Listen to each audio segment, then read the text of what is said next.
Shalom adik-adik, ketemu lagi nih di ibadah sekolah minggu pada pagi siang hari ini. Nah sekarang Bang Martin yang akan pimpin ibadah sekolah minggunya dari awal pertengahan sampai pada akhirnya. Tapi sebelum itu, sebelum kita masuk ke dalam ibadah, mari kita bersatu dalam doa. Mari kita lipat tangannya, tutup matanya, biar Bang Martin yang berdoa untuk adik-adik.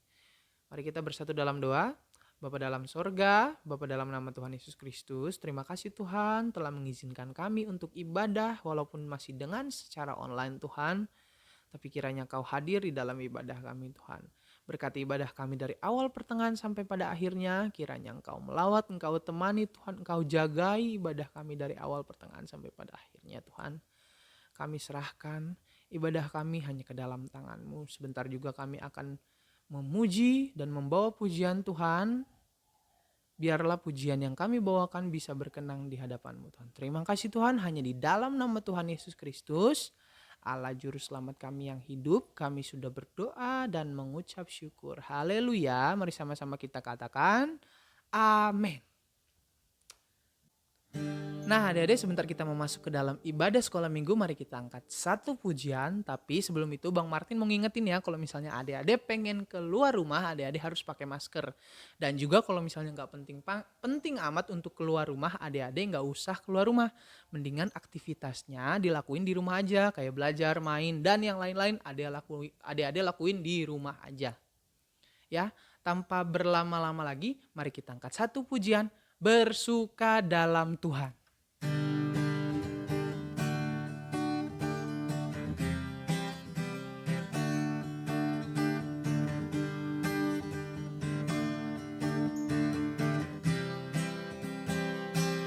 Nyanyi bareng-bareng ya. Hari ini, hari yang telah dijanjikan Tuhan. Mari kita bersuka dalam Tuhan. Bersuka dalam Tuhan.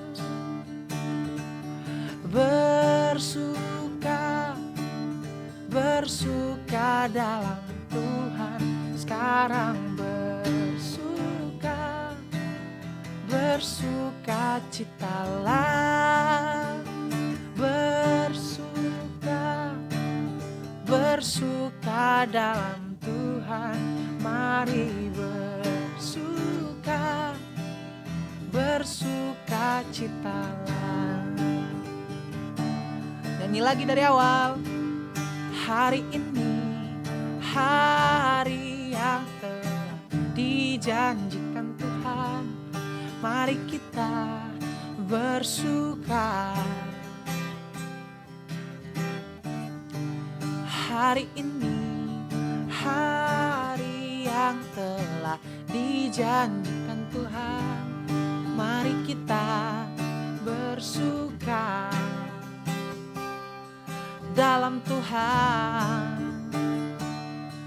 Bersuka dalam Tuhan. Bersuka dalam Tuhan. Mari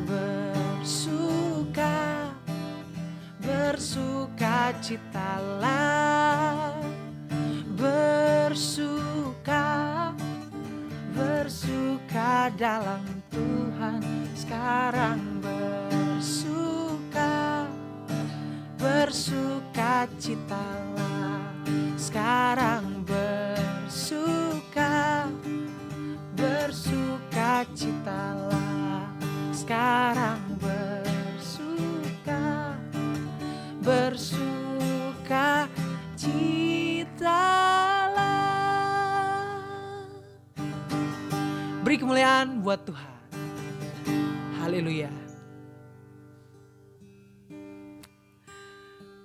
Nah, adik-adik,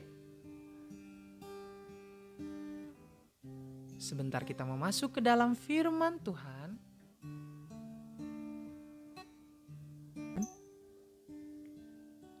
Mari kita angkat satu pujian. Roh Kudus hadir di sini. Roh Kudus hadir di sini, mengalir di bait suci.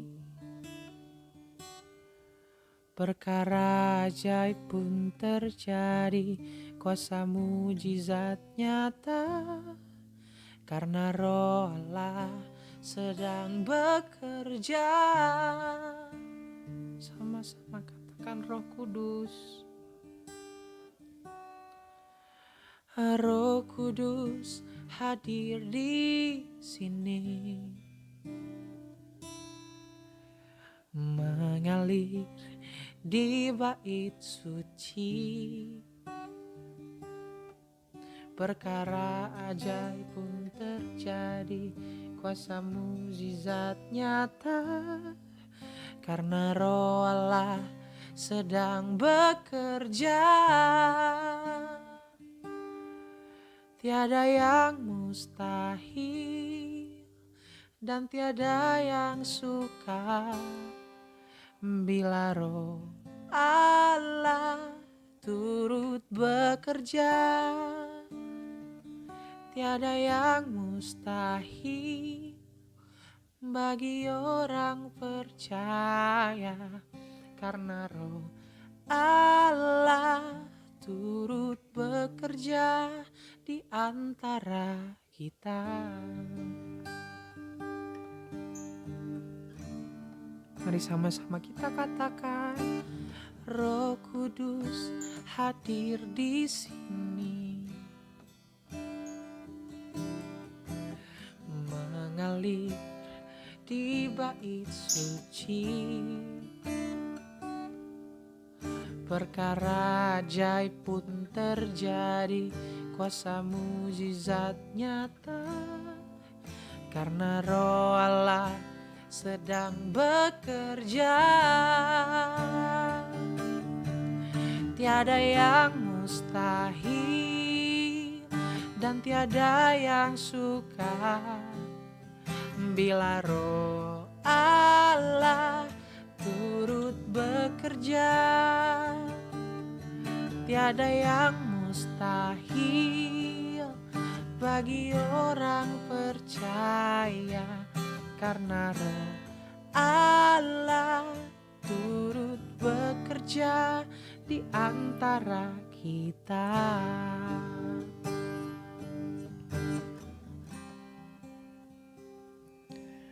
Mari adik-adik, kita lipat tangannya, tutup matanya, sambil kita nyanyiin lagu ini dari Rev ya.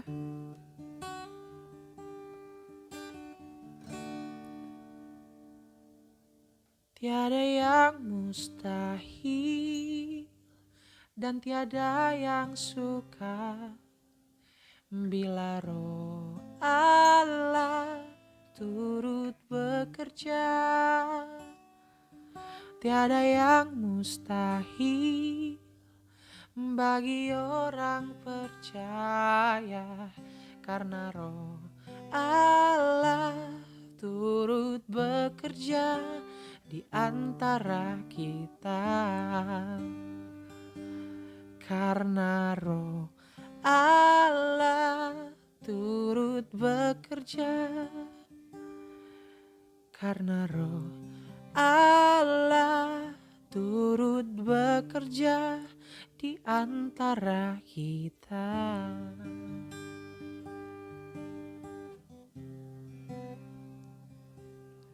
Mari adik-adik, sama-sama kita masih lipat tangannya, tutup matanya, biar Bang Martin berdoa buat firman Tuhan.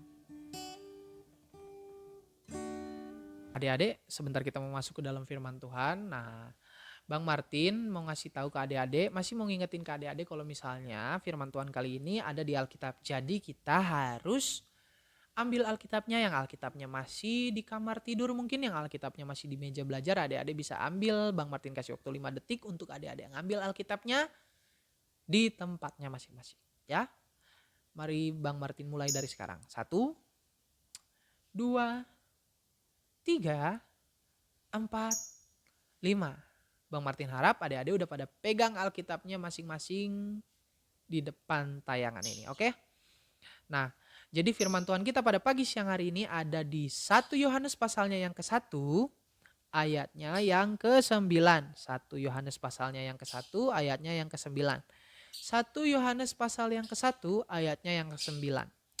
Nah, mari kita baca sama-sama, adik-adik juga baca. Nanti kalau misalnya Bang Martin salah koreksi. Terus kalau misalnya adik-adik bacanya kelihatannya Bang Martin bacanya kurang benar, adik-adik bisa koreksi ya. Oke. Mari kita baca. Jika kita mengaku dosa kita, maka Ia adalah setia dan adil, sehingga Ia akan mengampuni segala dosa kita dan menyucikan kita dari segala kejahatan. Sekali lagi, jika kita mengaku dosa kita, maka Ia adalah setia dan adil, sehingga Ia akan mengampuni segala dosa kita dan menyucikan kita dari segala kejahatan. Sekali lagi biar adik-adik bisa nempel di otak ya. Jika kita mengaku dosa kita, maka Ia adalah setia dan adil, sehingga Ia akan mengampuni segala dosa kita dan menyucikan kita dari segala kejahatan. Nah, firman Tuhan kita pada pagi siang hari ini berjudul mengakui kesalahan. Sekali lagi, mengakui kesalahan. Bilang ke kanan kirinya, ke kakak adiknya, mengakui kesalahan. Oke? Nah, dari kecil kita mungkin sering melakukan kesalahan-kesalahan kecil. Dari mulai kesalahan kecil kayak salah ngerjain PR, salah naruh sepatu, salah misalnya salah sama temen, salah sama orang tua, salah sama kakak adik. Kita sering mengakui kesalahan-kesalahan kecil dan kesalahan-kesalahan yang serius. Sampai kepada nanti kalau misalnya udah gede kesalahan-kesalahannya udah serius banget. Beda sama kesalahan-kesalahan waktu yang kita alami sewaktu kecil. Nah, Bang Martin kasih fondasinya nih supaya adik-adik nanti nggak dapat menimbulkan kesalahan-kesalahan yang lebih serius, yang lebih besar lagi, karena kita harus mencegah hal-hal itu terjadi. Nah, jadi kesalahan-kesalahan kalau misalnya Bang Martin contohin ya, kalau misalnya kita sepantaran nih, misalnya kalian lagi ngerjain PR matematika nih. Terus kamu punya cara nih. Kamu rasa cara itu benar. Terus kamu tularin deh ke teman-teman kamu, pakai cara ini dong. Cara ini cepet, bener lagi. Nah, udah gitu kamu pakai, teman-teman kamu juga pakai. Nah, tibalah waktu ulangan, nah teman-teman kamu pakai cara kamu nih. Kamu juga pakai cara kamu. Ternyata nomor yang dikerjain itu ternyata salah jawabannya. Nah, mungkin tidak terlalu berpengaruh sama nilai karena mungkin nomor-nomor yang lain hasilnya benar tapi cuma satu nomor itu yang salah. Nah, setelah itu teman-teman kamu juga jadi semuanya salah karena ngikutin cara-cara yang kamu bikin. Yang kamu dapat, nggak tahu dapat dari siapa ya. Yang penting kamu dapat dan mungkin salah caranya di tengah-tengah atau kayak gimana. Nah, udah gitu apa yang harus kamu lakuin? Apakah kamu diam aja? Apakah adik-adik harus mengakui kesalahan? Nah, atau adik-adik ya udah cuek aja, nggak usah ngapa-ngapain gitu. Anggap nggak ada salah aja. Nah, hal yang adik-adik harus lakuin yang dipilih di antara kedua ini adalah adik-adik harus mengakui kesalahan walaupun itu kecil. Misalnya cuma satu nomor aja terus bilang ke teman-teman kalian tapi dengan nada minta maaf juga. Misalnya kata minta maafnya kayak gini, maaf ya nomor segini aku tuh salah. Padahal aku ngajarin ke kalian kayak gini. Tapi waktu ulangan ternyata salah, maafin aku ya ternyata salahnya di sini. Nah udah gitu pasti percaya deh pasti orang-orang yang mengikuti cara adik-adik yang tadi pasti memaafin adik-adik. Kalau misalnya adik-adik minta maafnya dengan nada baik dan mengakui kesalahan di depan orang-orang atau teman-teman adik-adik itu. Demikian juga ke kakak adiknya yang di rumah. Kalau misalnya adiknya punya salah ke kakaknya, disertai dengan minta maaf juga boleh. Kalau kakaknya minta punya salah ke adiknya juga, tetap minta maaf juga boleh. Tapi harus mengakui kesalahannya dulu. Kesalahannya apa nih? Kalau misalnya dicari-cari nggak ada kesalahannya, ya adik-adik harus ngerti dulu apa kesalahannya ini. Nah, jadi adik-adik bisa tahu kesalahannya terus minta maaf. Kak, ternyata aku salahnya di sini ya. Dek, ternyata aku salahnya di sini ya. Termasuk pada orang tua juga. Maaf Pak, ternyata aku kesalahannya di sini ya. Eh, supaya nanti jelas apa itu kesalahannya, apa itu yang adik-adik perbuat, gimana caranya supaya nggak ngelakuin kayak gitu lagi. Nah, gimana caranya kita mengakui kesalahan? Kita tahu salah dari mana sih? Dari yang dikasih tahu sama temen, kamu salah. Dari yang dikasih tahu sama kakak adik, kamu salah. Bukan kayak gitu. Bukan yang dikasih tahu orang-orang orang-orang bilang, kamu salah begitu. Karena semua manusia mempunyai kadar kesalahannya masing-masing. Ada yang menganggap kayak gini itu salah, tapi sebagian besar ada yang menganggap ternyata itu nggak salah. Nah, jadi apa sih, gimana sih caranya kita ngebedain mana yang salah, mana yang benar?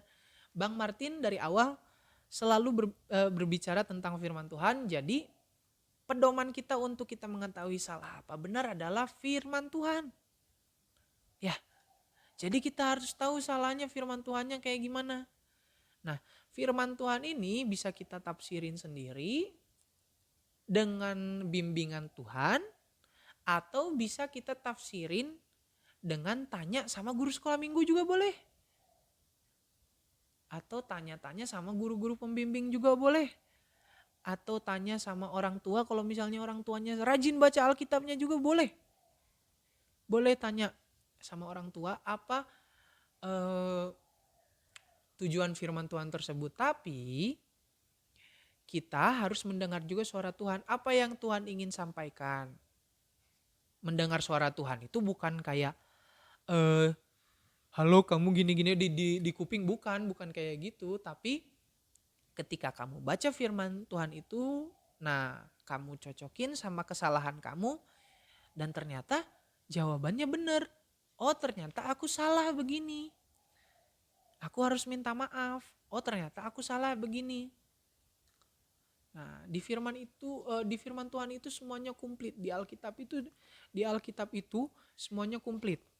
Dari apa yang harus kita lakuin, apa yang tidak boleh kita lakuin, apa yang berkenan di hadapan Tuhan, apa yang tidak berkenan di hadapan Tuhan. Jadi pedoman kita untuk mengakui kesalahan kita adalah firman Tuhan itu sendiri. Jadi bukannya kita ngedenger omongan orang-orang, kalau misalnya ternyata kayak gitu salah terus kita nggak boleh lakuin, ternyata kayak gitu salah terus kita nggak boleh lakuin. Kalau konteksnya masih baik dan positif, tetap kita harus baca Alkitab, tetap kita harus baca firman Tuhan supaya kita tahu misalnya, oh dia ngomong kayak gitu benar nggak ya? Terus aku cari dulu di firman Tuhan deh. Bacanya juga bukan langsung satu Alkitab dibaca, kayak iseng-iseng buka Alkitab, apa sih yang harus dipelajari? Nah ini apa sih yang harus dibaca?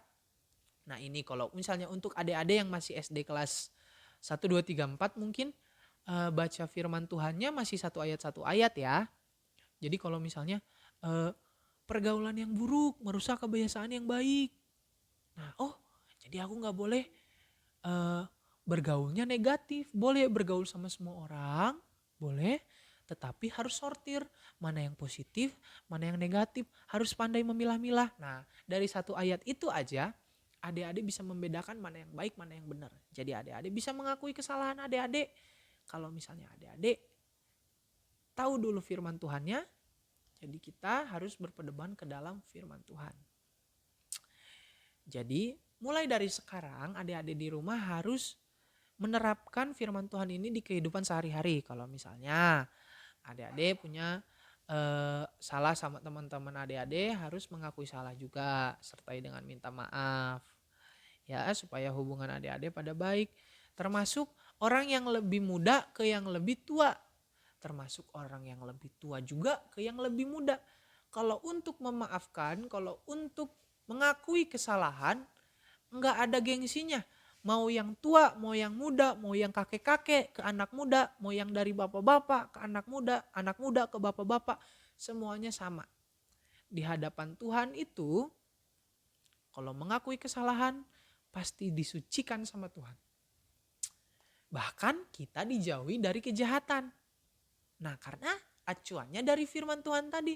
Kalau kita otomatis udah baca firman Tuhan, kita tahu mana yang baik, mana yang benar, mana yang tidak benar juga kita tahu.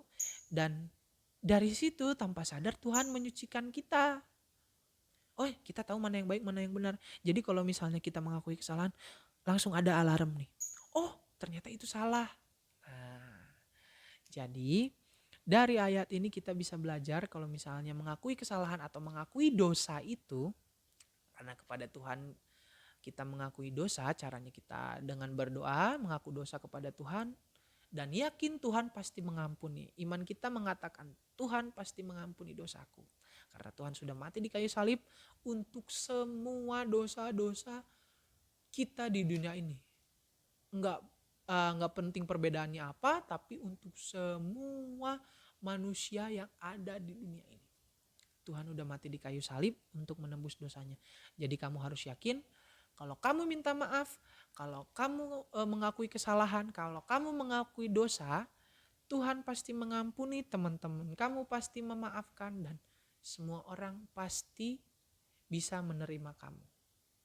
Ya, di sini dibilang kamu pasti dijauhin dari kejahatan. Karena kita udah tahu nih mana yang baik, mana yang benar. Jadi kita dijauhin dari kejahatan. Nah, sekian firman Tuhan yang bisa Bang Martin sampaikan. Jadi kita harus mengakui kesalahan kepada siapapun. Mengakui dosa kepada Tuhan dan mengakui kesalahan kepada siapapun dan meminta maaf. Oke, sekian firman Tuhan. Mari kita bersatu dalam doa.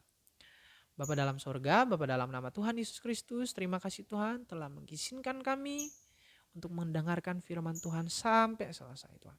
Biarkan firman Tuhan bisa menjadi rema di dalam kehidupan kami Tuhan, dan bisa kami lakukan sehari-hari. Terima kasih Tuhan, hanya di dalam nama Tuhan Yesus Kristus. Haleluya, amin. Sampai jumpa minggu selanjutnya. Tuhan Yesus memberkati. Haleluya.